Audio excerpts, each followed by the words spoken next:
Hey, I'm Kayla. Welcome to Pulse and Pixel. This is the first video in my Come Learn With Me series, where we figure out how to use AI together. I'm not an expert, and it definitely won't always be perfect, but it's going to be fun and helpful too. Today, we're starting with something really fun, how to create a full 30-second animated video using Grok. No editing experience, no complicated software, just prompts and creativity. We're going to build our animation by creating 5 short scenes and stitch them together to make one continuous story about a little boy and his puppy, because who doesn't love puppies? Before we start generating, there's one super important setting to change. In Grok, go to your settings, then click Behavior. Turn off automatic video generation. This keeps your first image from instantly becoming a video. Next, we need a really strong prompt. I like to use ChatGPT for this. The more details you give it, the better results you'll get. Once your prompt is ready, just head back to Grok and paste it in. Here's the prompt I came up with.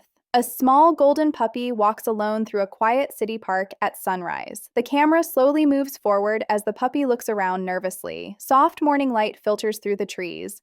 From the images Grok gives you, choose the one you like best and hit Make Video. That becomes the first scene of your movie. Pause the video, drag the timeline all the way to the end, right-click the final frame and copy it. Paste that frame back into Grok, paste your second scene prompt underneath it, hit Make Video, and you're on your way.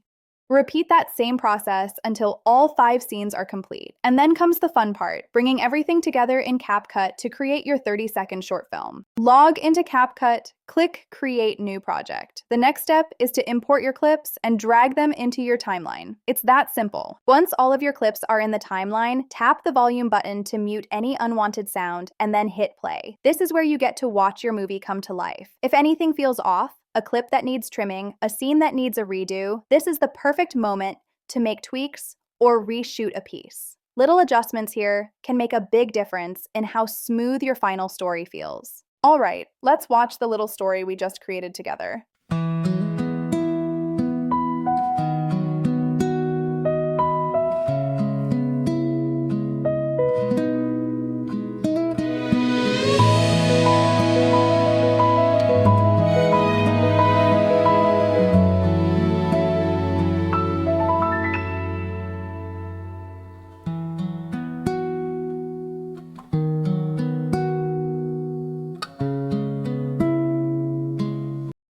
Well, that was a lot of fun. I hope you enjoyed watching it as much as I enjoyed making it. Don't forget to like, subscribe, and hit the notification bell. You don't want to miss the next episode, where we'll level this up by adding audio and music. Thanks for watching. Have a great rest of your day.